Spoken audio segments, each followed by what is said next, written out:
xam nga loolu day jeexal pour man loolu wax ci yàqu la parce que aujourd'hui ñëpp xam nañu ni day jeexal moom su ko neexee day jeexal su ko neexul day jeexal ñun nekkul lii dal na suñu xel wala dal na suñu xel ñun lu ñu bëgg comme ni ko gars yi waxee lu ñu bëgg mooy dat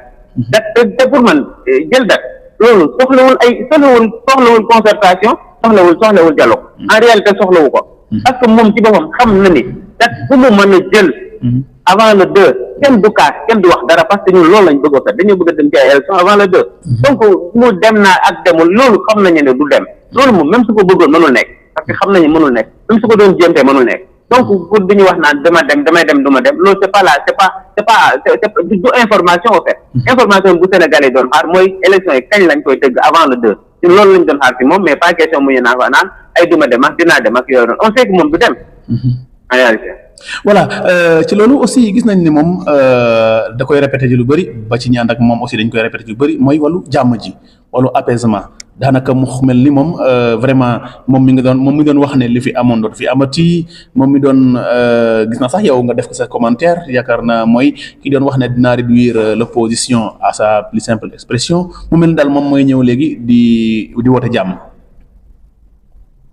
non xam nga apaisement. bu fekkee mu ngi woote apaisement. loolu pour man mënoon nañ sax ña ko yegg parce que moom bu fekkoon ne tey ñu ngi doon déglu parce que ñun depuis 2021 ba léegi ñun. noppewuñu di wax. ñu ngi wax fu nekk te mu fekkente mu ngi ñu doon déglu man yaakaar naa lu bëri erreur yu bëri yoo xamante ne président def na ko tey ba tax aujourd'hui tey mu bëgg retourner arrière pour mën a defar pour man du ci yegg. te parce que dafa toppoon xolam. au lieu mu xeexee xel mu nekk da xeexee xol. mais tey Sénégal pour dama koy wax chaque jour maanaam il y a trop de mal le mal est profond maanaam tey Sénégal lu fi xew de 2021 à maintenant là foo ko natt rek romb na ko ci ñaaw teef ci yàq alalu jàmbur ci rey ay doomu aadama ci tuumal doomu aadama lépp loo xamante ci xeeti ñaaw teef il faut bëri te Macky Sall le président de la République nga xamante ne mooy la personne la gën a renseigné wu ci Sénégal il est au courant de tout ce qui se passe au Sénégal parce que moi moo yore renseignements généraux moo yore police moo yore gendarmerie moo yore armée donc tey lépp lu fi xew xam na ko depuis le début nag te moom bu fekkee ni moom xamul woon ni problème yi di am day mën na jural Sénégal loo xamante ne xëy na bu ëllëgee dañ koy rëcc bu fekkee ni moom xamu ko woon bu fekkee xamul woon loolu ba xam ne moom motul li nga xamante ne tey moom la ñu jiitoo wala bu fekkee il n'était pas au courant parce que man tey am na ñoo xamante ne naa leen dégg ñu wax naan il n'était pas au courant de lii dugg na si génn fii mais loolu c'est encore pire bu fekkee ni moom il n'était pas au courant de lii nekk ci xew ma xam ne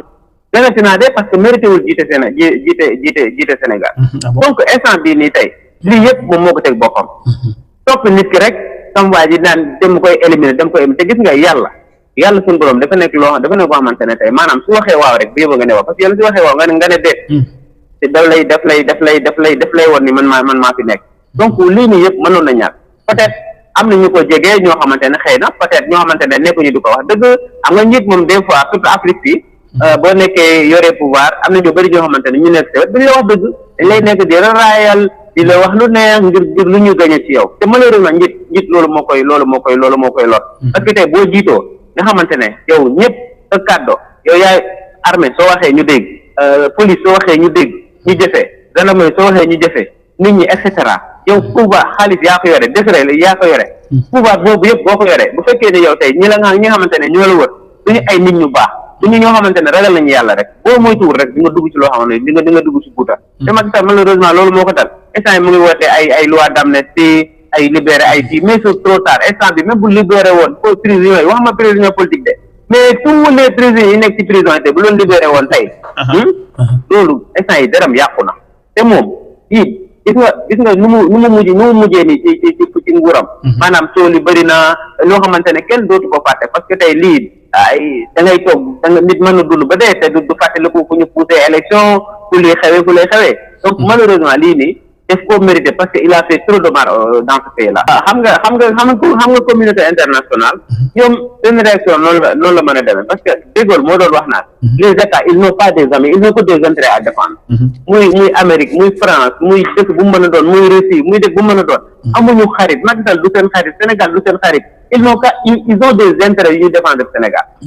donc moo tax te ñoom dañoo mos gis nga boo nekkee nguur boo nekkee au pouvoir ñoom mën nañ nekk ak yow dafa nga diplomatique di doxal ak et cetera mais gis nga bu ñu xamee ne yow mi jeexal nga non da ngay yaakaar ne si ñii mosuñu laa xam parce que démb je me rappelle démb am na benn journaliste bu posé Macky Sall par rapport ak réaction communauté internationale moom noonu la ko accueillir gis nga bu muy répondre question boobu noonu da ngay wax dafa nga xam ne li muy wax ne xolam la ko tibbee affaire daf ko métti dafa wax ko dafa mu dee jël mu soir bi comme parce que affaire daf ko métti te gis nga loolu te gis nga réaction communauté internationale dafa assujetti maanaam dafa lié ak réaction bi nga xamante ne tey sénégalais yi am nañ ko fii ci suñu réew maanaam réaction bu sénégalais yi am citoyen yi am loolu moo indi réaction communauté internationale te bu fekkoon ne Macky Sall yow imagine Macky Sall lu mu def dafa garaaw yow naka nga mën a nekkee président yaa ngi jeexal sa mandat ñu dem ba ne jàpp nañu élection yi ba nga xamante ne 10 heures de temps moo def ñu commencé campagne 10 heures de temps moo def ñu commencé campagne yow nga am audace génn naan man damay toxal ay élection mais loolu c'est inédit loolu pour man am na dëkk yu ñu ko defoon xam nga Sénégalais nag ni nga gis ne ñu bëri nañu wax rek mais Sénégalais en réalité violent Sénégalais daa boo ko gisee muy wax wala muy def lu violent rek xamal ne sës na tey loolu dafa nekk lu inédit yow sur quelle base nga génn di vraiment di naan voilà damay abrogé décret bi nga xamante ne mooy convoqué woon collège électoral bi parce que déglu si nit yi parce que ci ay suspicion loo xamante ne tegoo ci loxo nit ñi loo xamante ne lu leer man yow daal da ngay ñaaw njort ne li am na non gis nga politiciens yi benn instant il faut que ñu am raison garder parce que Sénégal moomuñu ko dama koy wax parce que gis na Macky Sall Sénégal deseelatu ko dara depuis boo commencé jàng ba bu mu paree jàng ba fu mu toll nii lépp lu mu am Sénégal moo ko jox bu doon dafay liggéey ci bu defoon tey day doon liggéey ci secteur privé nga xam ne kii day secteur privé wala ngi xëy ay entreprise am moo ko teral wala nga xamante ne dafa